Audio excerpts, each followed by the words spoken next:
28 फरवरी 2026 शाम 5 बजे तेहरान। और टारगेट थे ईरान के supreme leader ayatollah Ali Khamenei.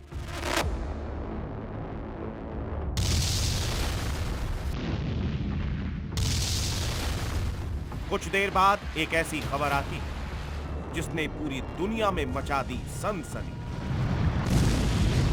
वो खबर थी खामेनेई की मौत की, जिससे हिल गया ईरान और पूरा मिडिल ईस्ट।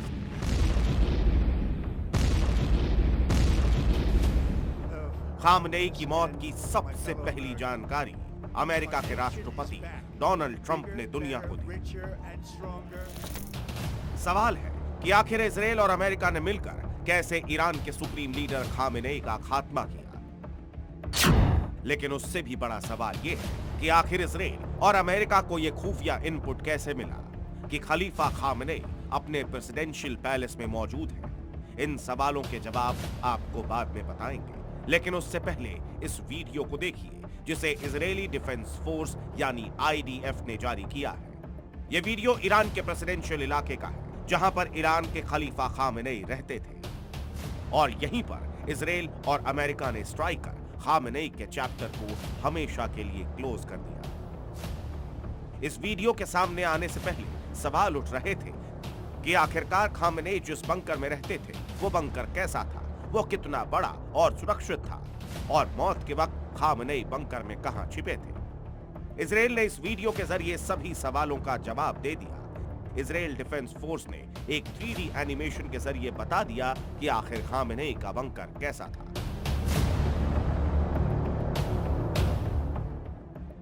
खामेनेई का यह बंकर तेहरान के सेंट्रल इलाके में बने लीडरशिप कंपाउंड के नीचे तैयार किया गया था। इसमें कई सुरंगें, अलग अलग कमरे और 8 से अधिक एंट्री पॉइंट्स हैं। इसके बाद शुरू होता है खलीफा का वो सीक्रेट बंकर जिसमें रहता था ईरान का सुप्रीम लीडर, जिसे बनाने में ईरान को सालों लगे थे। इस बंकर की खासियत इसकी डिजाइन और एंट्री पॉइंट्स है, जिसे हमले को देखते हुए बनाया गया था कि अगर खलीफा पर कोई हमला होता है तो वो बंकर में किसी भी एंट्री पॉइंट से घुसकर सीधे अंदर जा सके।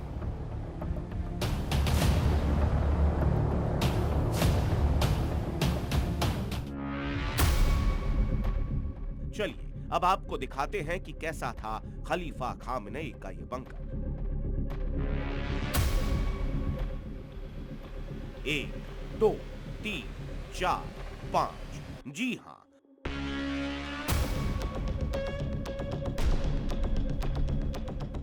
5 मंजिला इमारत जितना नीचे था। मतलब जमीन के नीचे 5 रैंप के जरिए खामेनेई के असल बंकर तक पहुंचा जा सकता था। हर मंजिल की छतें मोटे कंक्रीट से बनी थी ताकि इस पर बम या मिसाइल का असर न हो। और सबसे नीचे था असल बंकर, जहां खामेनेई अपनी टॉप लीडरशिप के साथ मीटिंग करते थे। दावों के मुताबिक सबसे निचले तल्ले के बंकर तक आने जाने के लिए लिफ्ट का इस्तेमाल भी होता था। कहते हैं कि इजराइल अमेरिका के हमले के बाद खलीफा खामेनेई लिफ्ट के पास खड़े थे। लिफ्ट के जरिए वो नीचे बंकर में जाते और फिर इसके बाद वो बंकर के खास कमरे में जाते। 3D एनिमेशन में वो खास कमरा भी आप देख सकते हैं जिसमें खामेनेई को मीटिंग करनी थी। इजराइल का दावा है कि जिस दिन ऑपरेशन फ्यूरी शुरू हुई उस दिन ईरान के supreme leader ayatollah Ali Khamenei bunker में नहीं बल्कि बंकर के ही ऊपर थे। जिस वक्त लीडरशिप कंपाउंड के ऊपर अमेरिका और इजराइल ने हमला किया उस वक्त खलीफा के आसपास मौजूद उनके सलाहकार और सुरक्षाकर्मी उन्हें बंकर में नहीं ले गए। फिर वही हुआ जो अमेरिका और इजराइल चाहते थे। इजराइल और अमेरिका के 50 लड़ाकू विमानों ने 60 सेकंड में बमों की बारिश कर दी और जब हमला खत्म हुआ तो पूरी दुनिया सन्न रह गई, क्योंकि तब तक ईरान के सुप्रीम लीडर का खेल खत्म हो चुका था। खामेनेई हमले में मारे जा चुके थे। इजराइल और अमेरिका ने हवाई हमलों में खामेनेई को खत्म तो कर दिया, लेकिन सवाल ये कि आखिर ये किया कैसे? इजराइल और अमेरिका को कैसे पता चला कि खामेनेई किस वक्त अपने बंकर में नहीं है और यही सही वक्त है अपने टारगेट को हिट करने का? इन सभी सवालों का एक ही जवाब है, अमेरिका और इजराइल की खुफिया एजेंसी CIA और मोसाद। दोनों खुफिया एजेंसियों ने आपसी तालमेल के जरिए खामनेई के पल पल की जानकारी इकट्ठा की, लेकिन इससे भी चौंकाने वाली बात यह है कि मोसाद ने ईरान के अंदर और खामनेई के बेहद करीब अपने एक एजेंट को सेट कर दिया था। मोसाद का यह एजेंट कोई और नहीं बल्कि ईरान का एक टॉप जनरल था, और कहा जाता है कि इसने खामनेई के मूवमेंट की जानकारी अमेरिका और इजराइल को सौंपी। अब खबर है कि खामनेई के खात्मे के बाद ईरान ने उस टॉप जनरल को सूली पर चढ़ा दिया है। ईरान के इस्लामिक रेवोल्यूशनरी गार्ड कॉर्प्स की स्पेशल फोर्स के उस टॉप जनरल का नाम है इस्माइल कानी।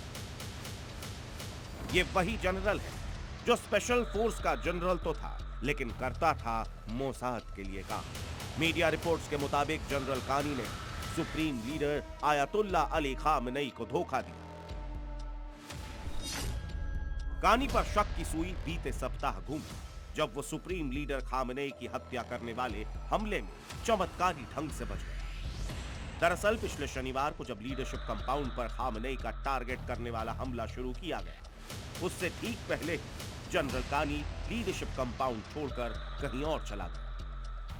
इस तरह वो इजराइल और अमेरिका के हवाई हमले में बच गए। इसके बाद से ही इस्माइल कानी पर IRGC की नजर थी। फिर जैसे ही उसे पता चला कि जनरल कानी तो मोसाद का एजेंट है, उसे चढ़ा दिया फांसी पर। IRGC का शक इसीलिए भी जनरल कानी पर पुख्ता हुआ क्योंकि पिछले कई मौकों पर वो इजरायली हमले से ठीक पहले मौके से गायब हो चुका था। सबसे हाई प्रोफाइल मामला 2024 के सितंबर का, जब बेरूत में इजराइल ने हमला किया। माना जा रहा था कि हसन नसरल्लाह के उत्तराधिकारी हाशिम सफीद्दीन के साथ वो भी मारा गया, लेकिन कुछ दिनों बाद वो फिर से लोगों के सामने आ गया। इस हमले से एक हफ्ते पहले भी ऐसे ही एक हमले में वो बच गया था, लेकिन हिजबुल्लाह के लीडर्स उसमें घायल हो गए थे। ईरान के IRGC के स्पेशल फोर्स के जनरल पर शक और भी ज्यादा गहराता इसलिए है क्योंकि देखिए इसके कई वजह है, एक वजह नहीं है। और लगातार इस बात की जानकारी सामने आ रही थी कि वो मोसाद से मिले हुए हैं और ईरान की हर रणनीति मोसाद को बता रहे हैं।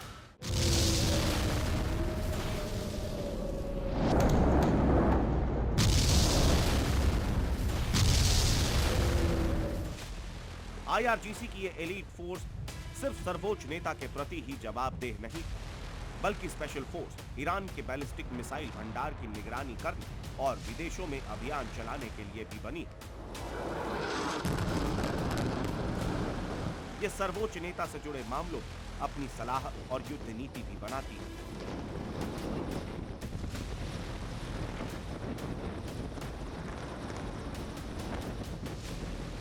3 फरवरी को जब खामनेई के खात्मे के बाद नया सुप्रीम लीडर चुनने की बात चल रही थी, तब IRGC की यही एलीट फोर्स बार बार खामनेई के बेटे को नया खलीफा बनाने पर जोर दे रही थी। माना जा रहा है कि कोम में हुई उस बैठक में एलीट फोर्स के कई अधिकारियों के साथ जनरल कानी भी मौजूद थे और वो बार बार जोर डाल रहा था कि खामनेई के बेटे मोज्तबा खामनेई को ईरान का सुप्रीम लीडर चुना जाए। उससे भी अब ईरान को लग रहा था कि वो मोज्तबा खामनेई को भी लीडर बनवाकर उन्हें मरवा देना चाहता। लेकिन जनरल कानी अपने दूसरे मिशन में कामयाब होता उससे पहले ही पकड़ा गया।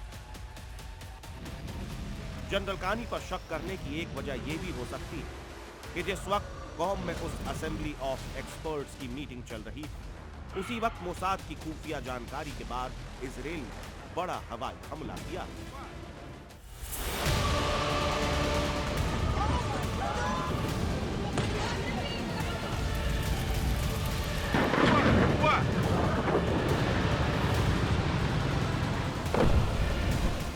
ऐसे कई वाक्यों को जोड़कर देखते हुए ईरान ने जनरल इस्माइल कानी को गद्दार और मोसाद का एजेंट माना और उसकी सजा दी। अगर जनरल इस्माइल कानी की बात की जाए तो वो विदेशों में ईरान की प्रॉक्सी को तैयार करने के लिए कुख्यात था। कानी पर्दे के पीछे रहकर काम करने के लिए जाना जाता था। उसने खास तौर पर दक्षिण और मध्य एशिया में काम किया था। जिसमें अफगानिस्तान और पाकिस्तान भी शामिल थे। अपने मिशन के दौरान इस्माइल कानी ने ईरान के कई ऑपरेशन को कामयाबी के साथ अंजाम दिया। इसीलिए उन्हें जनरल सुलेमानी की मौत के बाद IRGC की एलीट फोर्स का जनरल बनाया गया।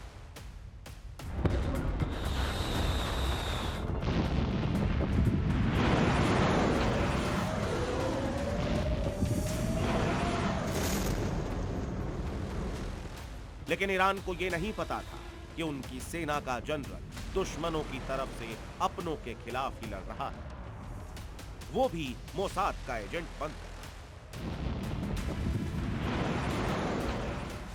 कहा जाता है कि दुनिया की सबसे बड़ी खुफिया एजेंसी मोसाद अगर किसी ऑपरेशन को शुरू करती है तो उसे खत्म करके ही मानती है, फिर चाहे उसे कुछ भी करना पड़े। और ऑपरेशन फ्यूरी में मोसाद ने यही किया भी। चाहे वो तेहरान के सभी ट्रैफिक कैमरों को हैक करना हो, ईरानी सेना के जनरल को अपना जासूस बनाना हो, मोसाद के लिए बस एक ही टारगेट होता और वो होता उसका ऑपरेशन। इजराइल के लिए विक्ट्री।